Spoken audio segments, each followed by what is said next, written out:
Maintenant, on a le chapitre de support. Donc, support, on a 5 sous-titres. On a les ressources. Mais quand on a les ressources, quand on a les ressources personnelles, quand on a les infrastructures, c'est-à-dire les bâtiments, les équipements, les logiciels, les moyens de transport, les technologies, ainsi de suite. Quand on a l'environnement de travail, est-ce que le personnel a déjà il y a il y a l'écoute entre les personnes, ainsi de suite. Mais quand on a la compétence, c'est-à-dire que il faut toujours sensibiliser le personnel, il faut gérer les compétences, il faut évaluer les compétences. Pourquoi? Parce que l'amélioration des compétences le personnel, il va faciliter l'implication du personnel et comme ça, il va faciliter l'atteinte des objectifs. La politique qualité. Maintenant, la sensibilisation, bien sûr que tout le personnel doit être sensibilisé de la politique qualité, les objectifs, parce que واحد الانسان كيفاش كتنتظر منه انه يحقق لك واحد الحاجه alors هو ما عارفش ديك الحاجه. Donc خاص sensibiliser le personnel الأهمية ديالو le rôle ديالو في تحقيق دوك les objectifs comme ça pour l'implication ou pour que كلشي يمشي face à un but fixé. Donc, la communication, la communication interne ou externe. Interne, c'est-à-dire entre le personnel. Externe, c'est-à-dire communication avec le client. Information documentée, création et maîtrise des informations documentées. C'est HACCP, c'est un support et l'information documentée. La documentation en général, c'est la squelette de l'industrie. Voilà, exemple, communication externe, c'est-à-dire les clients, les consommateurs, informations relatives aux produits à travers des fiches de satisfaction client, distribuer les sites. Ou bien, plusieurs industries ont sites sur internet comme ça, tu connais l'icône avis client, le nom, le prénom, le produit l'IRDT ou des étoiles comme ça ou là, une évaluation de la satisfaction client face ou bien relative au produit. Enquête et réclamation, c'est-à-dire selon les réclamations les je peux conclure le taux de satisfaction. Il y a les réclamations bizarres, c'est-à-dire qu'il y a un problème. Les prestataires externes, à travers comment on communique les prestataires externes, c'est à travers les contrats, les traitements de commandes, ainsi de suite. Pour la communication interne, entre le personnel. Maintenant, quoi? C'est à travers politique qualité. L'émetteur, c'est le responsable qualité, mais à la direction, leadership. Le récepteur, c'est tout le personnel. Le support, c'est sous forme d'un document à afficher dans la société. La fréquence, c'est annuellement. C'est-à-dire que la politique qualité, chaque année, qui change les objectifs. L'étude pour détecter les objectifs atteints et les objectifs en cours, les problèmes, ainsi de suite. Donc, sous forme d'informations documentées, bien sûr, plan de communication, procédure de communication. Procédure de communication, c'est-à-dire les emplois de temps, l'organisation des réunions à travers Google Meet, ainsi de suite. Pour information documentée, c'est-à-dire il faut avoir des procédures les à jour et des modifications, même des créations des documents, des enregistrements à conserver, à enregistrer pour garder la traçabilité parce que lors d'audit, qui chauffe la traçabilité, qui chauffe la documentation, ainsi de suite. Donc l'information documentée, c'est très très très intéressante. Et il y a des procédures donc la maîtrise d'ILHOM la documentation une méthode de maîtrise tu connais des comme ça un petit exemple maîtrise des documents de la version de pagination d'ILO et les versions pour gérer la documentation pour qu'on peut avoir deux documents avec même version avec même code donc il y a codification il y a version ainsi de suite. Maintenant, on a le chapitre 9, c'est l'évaluation des performances. Premièrement, on a surveillance, mesure, analyse et évaluation. C'est normal, c'est pour évaluer les performances d'IANA, bien sûr, il faut surveiller, il faut mesurer et analyser les résultats que j'ai. Donc, l'organisme définit les activités de surveillance, de mesure, d'analyse et d'évaluation. C'est-à-dire quoi, quand et comment. On a des audits internes. Les audits internes, ce sont des visites les visites de surveillance en interne. مثلا le processus achat, il va être audité par qui maintenant par responsable qualité. Donc le responsable qualité est audité le responsable est audité le service d'achat. Aussi le service qualité audita par qui passe par exemple par le responsable laboratoire. Ainsi de suite, qui connaît des visites comme ça des visites de surveillance en interne pour contrôler le fonctionnement du processus. Donc, des audits internes sont pratiqués pour avoir une bonne vision du système de management en termes de conformité aux exigences, efficacité, ainsi de suite. Définir les dispositions nécessaires pour la réalisation des audits internes. Établir le programme des audits internes, former les auditeurs internes, conserver les informations documentées. Donc, se définir, voilà. Donc, les audits internes, bien sûr, là, ils sont très, très, très intéressants. Audit, là,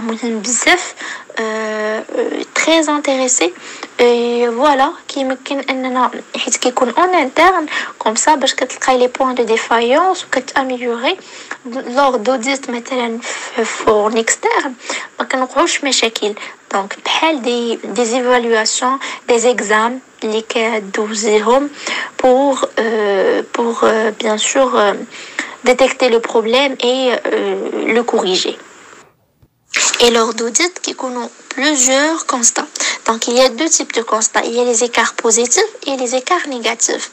Les écarts positifs, il s'agit de dispositions qui permettent à l'entreprise de dégager de la valeur ajoutée, d'être conforme. C'est-à-dire, les حوايج اللي كيكونوا conformes ليهم vis-à-vis des exigences clients, légales, réglementaires, ainsi de suite. Ce sont des points positifs.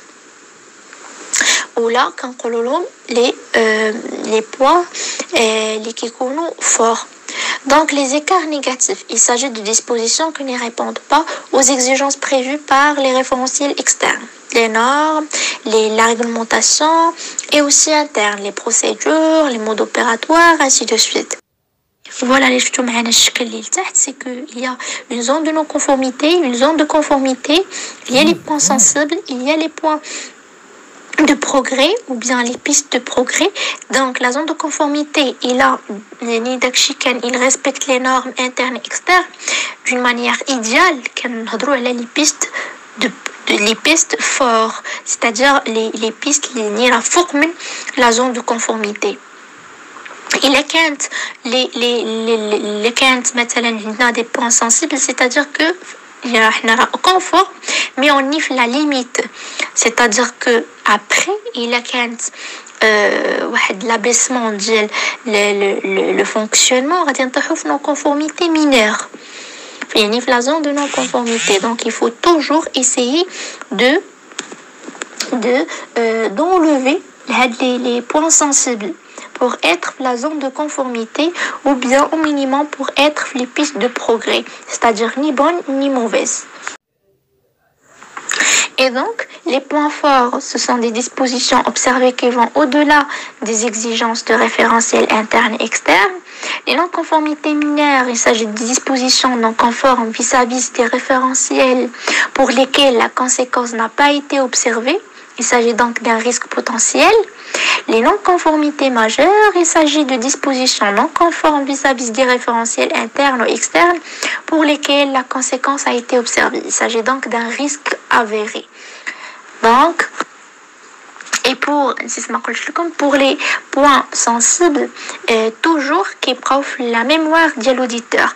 يعني كنوتيهم باش la prochaine fois كيشوف واش انك corriger واش درتي des actions pour les corriger ou là sinon غادي يوليو des non-conformités mineures. Donc pour conclure, L'audit, c'est quoi?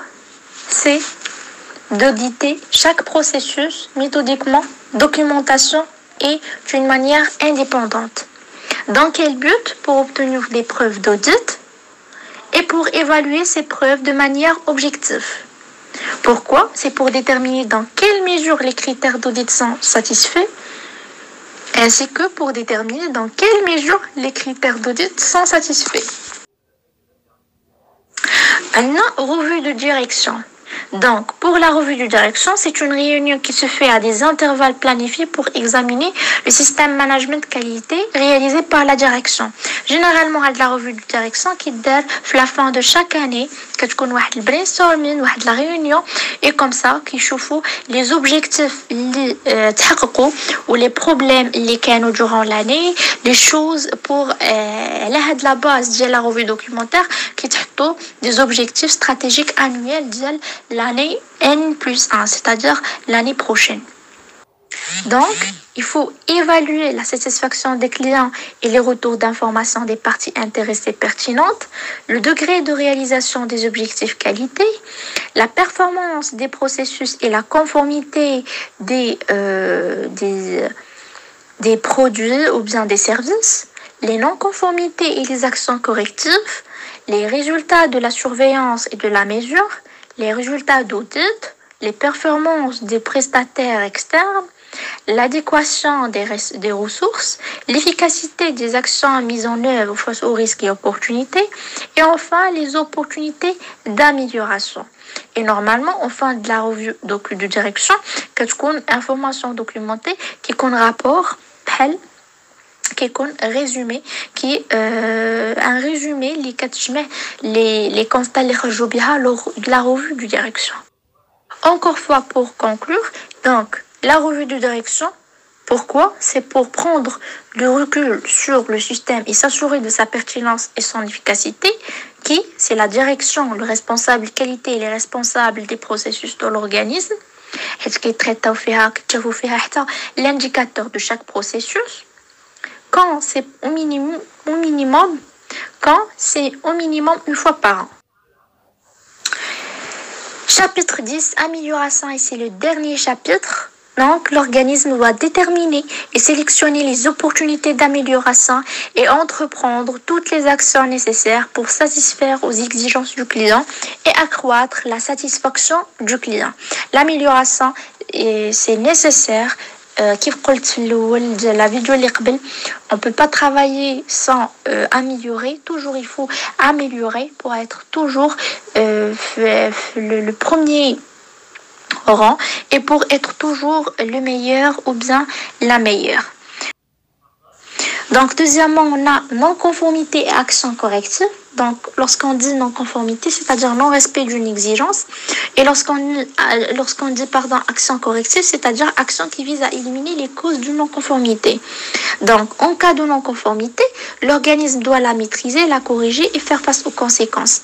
Si les causes de la non-conformité peuvent se reproduire, l'organisme devra mener une action corrective pour l'éliminer avec un impact potentiel sur le système de management. C'est-à-dire, lors de détection d'une non-conformité, mais c'est un non-respect d'une exigence, dans ce cas-là, il faut mettre en place rapidement des actions curatives, liquides d'arrêt sur place, et par la suite, il faut penser à faire des actions correctives pour éliminer la cause racine de la non-conformité. Troisièmement et dernièrement, c'est l'amélioration continue et c'est parmi les principes de management qualité. Et amélioration continue vise à continuellement améliorer les performances. Donc, l'organisme doit améliorer en continu la pertinence, l'adéquation et l'efficacité du système management qualité. L'organisme doit prendre en compte les résultats de l'analyse et de l'évaluation ainsi que les éléments de sortie de la revue de direction pour déterminer s'il existe des besoins ou des opportunités à considérer dans le cadre de l'amélioration continue. C'est-à-dire, il faut toujours revoir les rapports de la revue de direction et décider ce que nous devons faire. Enfin, pour conclure et pour dire au revoir, je vais citer les facteurs clés de réussite. Une volonté affirmée de l'organisme, les processus d'un projet qualité maîtrisé, des acteurs motivés ou bien des personnels motivés, bien cibler le périmètre, une bonne intégration du système management de qualité dans l'organisme, la formation du personnel, des revues de direction efficaces, des audits internes qui fonctionnent bien, la volonté de tout pour les améliorations, des choix pertinents de mesures. Tout ça, ce sont des facteurs clés pour réussir à la mise en place d'un système management